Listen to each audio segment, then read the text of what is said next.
Est-ce que vous savez qu'il existe entre l'Église et Israël une divergence d'interprétation et de compréhension de la parole de Dieu, de la Bible, de la loi, ce que nous appelons Ancien Testament, qu'ils appellent la Torah, et du plan de Dieu sur la gestion de l'humanité. Et c'est ce que nous voulons parler dans ce numéro de podcast Quid. Prenez place. Aujourd'hui, je voudrais parler sur l'expiation. J'aimerais voir les divergences qu'il y a entre l'Église et le judaïsme. La première divergence, c'est le point de la responsabilité individuelle contre l'expiation substitutive. Qu'est-ce que cela veut dire? Nous devons comprendre que le concept chrétien de l'expiation repose sur l'idée que Jésus a pris sur lui les péchés de toute l'humanité pour satisfaire la justice divine. Tandis que pour le judaïsme, une personne mourant pour le péché d'un autre est théologiquement étrangère et inadmissible. Pourquoi? Parce que premièrement, il y a pour eux l'autonomie morale. Dans l'autonomie morale, ça rencontre ce que la Bible dit dans Ézéchiel, l'âme qui pêche est celle qui mourra. Le fils ne portera pas l'iniquité de son père. Et la deuxième chose, il est dans l'impossibilité du transfert. L'impossibilité du transfert, cela veut dire on ne peut pas déléguer son repentir. Et chaque individu est responsable de ses actes et doit s'en repentir directement devant Dieu. Nous sommes là dans un parallélisme, pendant que nous pensons dans l'expiation, l'idée de quelqu'un qui a pris la place des autres pour sauver ces autres-là. Dans le judaïsme, c'est théologiquement inadmissible. Parce que, comme nous l'avions dit, chacun de nous est moralement responsable devant Dieu et chacun de nous ne peut pas mettre sur l'autre les fautes, les responsabilités de ses actes. Et le deuxième point de divergence se trouve au niveau du mécanisme. Et je ne sais pas si je veux bien utiliser le mot, le mécanisme de la teshuva. Dans le judaïsme, le pardon s'obtient par la teshuva, c'est-à-dire littéralement le retour. C'est un processus actif qui ne nécessite pas d'intermédiaire ou de sacrifices humains. Cela veut dire dans le processus des retours, dans le processus de repentir, il n'est pas question pour le judaïsme d'un intermédiaire humain. Il faut, pour celui qui retourne vers Dieu, pour celui qui se repent, la prière et le regret. Cela veut simplement dire la sincérité du cœur suffit à obtenir la clémence divine. Être sincère, regretter. Non seulement regretter comme un sentiment intérieur, mais le regret comme expression par le moyen de la prière. Et deuxième chose à comprendre sur le mécanisme du retour, c'est la réparation. Pour le faute envers autrui, le pardon divin n'est accordé que si et seulement si on a d'abord réparé les préjudices et obtenu le pardon de l'autre. Cette personne lésée, alors nous pouvons regarder vers Dieu et nous attendre de Dieu quelque chose. Voilà c'est en quoi il croit. Et ça me rappelle l'enseignement sur comment prier. Là où le Seigneur dit, pardonne nos offenses comme nous pardonnons aussi. Il y a une idée sous-jacente selon laquelle vous êtes pardonné parce que vous pardonnez aussi. Troisième chose, et ça c'est important, j'ai commencé dans mes autres podcasts à en parler un tout petit peu et je ne cesserai pas d'en parler parce que c'est vraiment important. Le troisième point, c'est le point du statut de Jésus dans la foi juive. Que pense un juif sur Jésus? Pour le judaïsme, Jésus n'est ni le Messie, ni une figure divine. Par conséquent, sa mort possède aucune valeur expiatoire. On ne peut pas parler de la mort de Christ comme de quelque chose d'expiatoire, parce que pour eux, Christ n'est rien. Pour le juif, le Messie juif doit d'abord accomplir de prophéties terrestres. Cela veut dire la paix mondiale, le rassemblement des exilés, la reconstruction du temple. Alors, vous comprenez que la mort de Jésus, sans avoir instauré l'ère messianique, sans avoir réalisé, accompli toute cette prophétie terrestre, aux yeux d'un juif, le disqualifie nettement du rôle d'un sauveur. Un élément à ajouter, c'est que c'est au niveau du refus du sacrifice humain.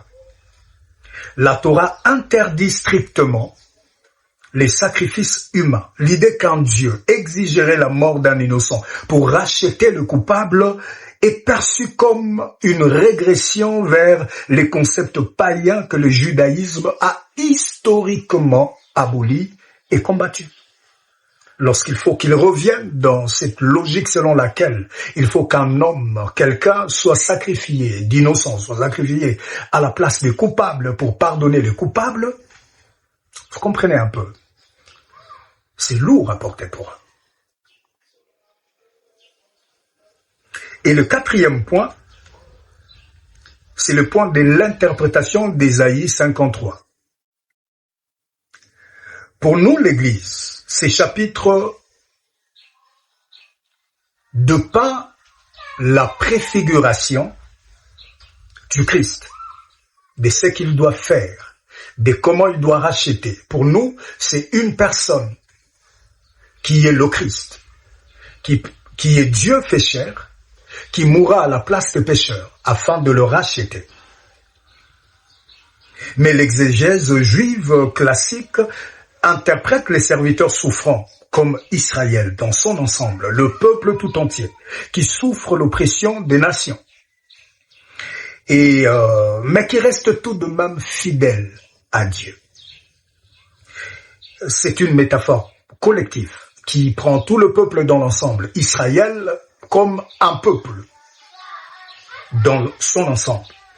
Et la souffrance qui sont décrites dans ces chapitres sont celles de l'exil et de la persécution du peuple, et non celles d'un individu unique payant pour le péché du monde. Donc vous comprenez que pour le judaïsme, la relation entre Dieu et l'homme n'a pas besoin d'un intermédiaire, elle est directe. Alors je voudrais partir maintenant sur l'excellence de l'expiation dans lequel nous, Église, nous croyons. Qu'est-ce qu'il y a de plus excellent? Qu'est-ce que nous croyons? Qu'est-ce que nous trouvons d'excellent dans ces sacrifices? Et c'est ce que nous voulons parler maintenant. La première chose, c'est que l'expiation de Christ excelle dans la nature de la victime. Tandis que dans le judaïsme, le sacrifice était des agneaux atypiques, des agneaux. Comprenez, là-bas, il y avait des critères, oui, des conditions, oui, mais c'était des agneaux. Dans le christianisme, le sacrifice n'est pas n'importe quel agneau, aussi beau, présentable puisse-t-il être. Le sacrifice, c'est l'agneau de Dieu. Et c'est ce que Jean nous rapporte dans Jean 1, le verset 29. La Bible dit, le lendemain, il vit Jésus venant à lui. C'est Jean-Baptiste qui vit Jésus venant à lui et il dit, voici l'agneau de Dieu qui ôte le péché du monde. Celui qui ôte le péché du monde, c'est pas un agneau atypique, mais c'est l'agneau des dieux. Deuxième excellence, c'est l'excellence dans l'efficacité de l'œuvre accomplie. L'excellence dans l'efficacité de l'œuvre accomplie. Tandis que dans le judaïsme, le sacrifice ne faisait que rappeler le péché chaque année. Chaque année. Dans le christianisme, le sacrifice ôte le péché.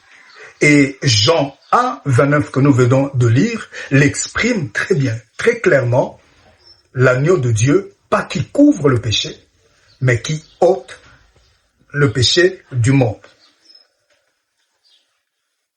Chaque année, dans l'Ancien Testament, les sacrifices devaient couvrir le péché commis et en même temps rappeler que l'année d'avant, on avait fait la même chose et l'année d'après, on fera la même chose.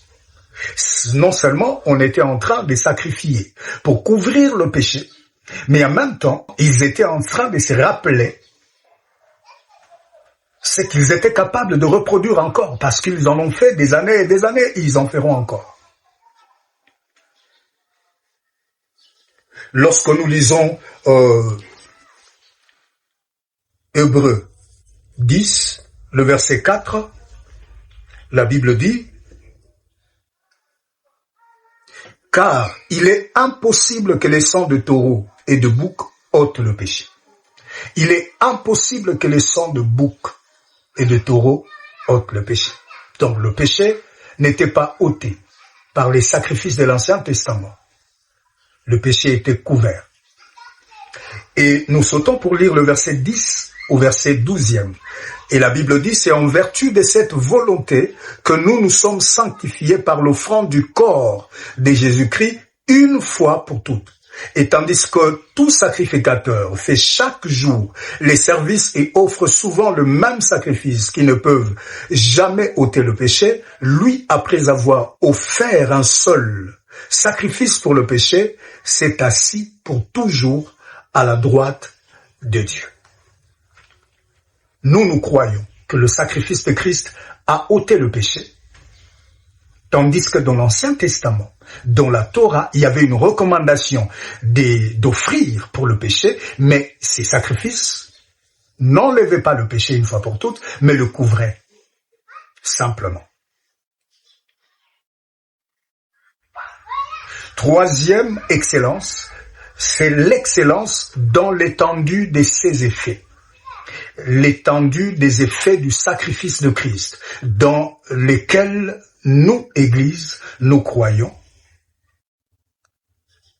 Écoutez, dans le judaïsme, le sacrifice n'était destiné qu'au bénéfice d'une seule nation, qui à un certain moment apportait de sacrifices, selon une recommandation qui leur avait été faite. Dans le christianisme, le sacrifice vise toutes les nations, tout peuple, tout le monde. La Bible dit dans Jean 3, le verset 16, « Car Dieu a tant aimé le monde qu'il a donné son Fils unique, afin que quiconque croit en lui ne périsse point, mais qu'il ait la vie éternelle. » Quiconque croit en lui, croit dans ses sacrifices, ne peut pas périr. Donc, Christ, le sacrifice de Christ, a un effet étendu. Christ, par son sacrifice, il a simplement fait quelque chose de très extraordinaire. Il a universalisé le salut qui était jusque-là, passez-moi l'expression, pris en otage par une seule nation. Il a universalisé. Il a libéralisé. Je ne sais pas si le terme sera bon. Libéralisé. Démocratisé, pas vraiment. Je retire le mot démocratisé. Mais il a universalisé. Il a ouvert l'influence du salut qu'il a apporté sur des étendues encore plus grandes et plus vastes qui n'étaient pas prises en charge par les sacrifices qu'offrait le peuple juif dans l'Ancien Testament. Alors, j'aimerais nous donner quelques passages des Écritures qui puissent nous permettre à comprendre l'excellence de ces choses. Dans la Bible, dans le Nouveau Testament. 1 Jean 2, le verset 2, la Bible dit, « Il est lui-même une victime expiatoire pour nos péchés, non seulement pour le nôtre, mais aussi pour ceux du monde entier. » L'universalité. Pas seulement pour celui qui parle là, mais pour le monde entier. C'est la raison pour laquelle, regardez ma peau et regardez votre peau. Vous vous rendrez compte que nous avons de couleurs différentes. Vous êtes noir comme moi, ou vous êtes blanc, jaune, rouge, mais nous nous retrouvons encore. Et tous ensemble logés dans le même insigne du salut dans une seule personne, Jésus. Romains 5, le verset 18, la Bible dit, « Ainsi donc, comme par une seule offense, la condamnation a atteint tous les hommes, de même par un seul acte de justice, la justification qui donne la vie s'étend à tous les hommes. Tous les hommes, excepté personne. » 1 Timothée 2, 3 et 4. « Dieu, notre Sauveur, veut que tous les hommes soient sauvés et parviennent à la connaissance de la vérité. » Et un dernier passage, pour conclure, Tite, le verset 2, Tite, le chapitre 2 plutôt, le verset 11, la Bible dit, « Car la grâce de Dieu, source du salut, pour tous les hommes, a été manifestée. » Là encore, l'accent est mis sur tous les hommes. Pas une partie des hommes, pas une nation, pas quelques personnes, mais tous les hommes ont été pris en compte dans le sacrifice de Christ. Chose qui n'était pas dans la loi dans l'Ancien Testament. Donc, vous comprenez, ces petites choses nous permettent simplement à comprendre à quel point nous avons de divergences. Nous puisons peut-être dans la même source, mais nous ne considérons pas les choses de la même façon. Nous sommes logés dans deux théologies complètement différentes qui prennent des directions parfois opposées. Comme je l'ai dit, pour nous l'Église, la loi, la Torah, qui est aujourd'hui la pièce maîtresse, la plaque tournante de la foi juive et de la théologie juive, est un miroir qui nous rappelle notre incapacité à quoi que ce soit et la condition dans laquelle nous sommes. Pour nous, c'est ça. Mais pour eux, c'est pas le cas. Les théologies, c'est différent. Merci d'avoir été là dans ces podcasts. Je vais vous inviter simplement à faire quelque chose pour nous amener encore plus loin. Mettez le pouce, abonnez-vous, partagez et recommandez cela. Nous nous retrouvons au prochain podcast. Soyez bénis.